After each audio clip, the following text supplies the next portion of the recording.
how to get voice chat in Roblox Mobile, the updated version.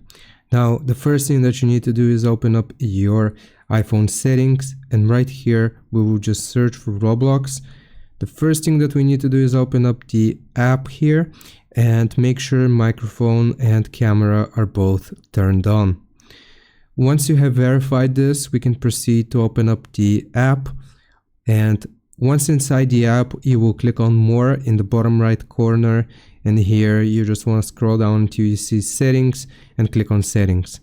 Once you select the settings, you will then choose account info at the very top. Now from here, in order to get voice chat, you will first need to verify either your email or phone number here. You will click on add and you will receive an email or a message on your phone just to verify your email or phone number.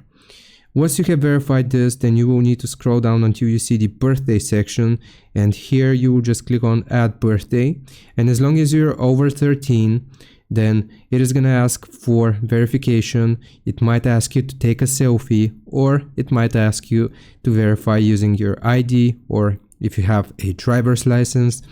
Then from the birthday section, once you verify your information here and it has checked your age group here, if it says checked for the birthday and the age group, then you should have voice chat as long as you are located in a region which supports voice chat. I hope this helps. Leave a like and subscribe, and I'll see you next time.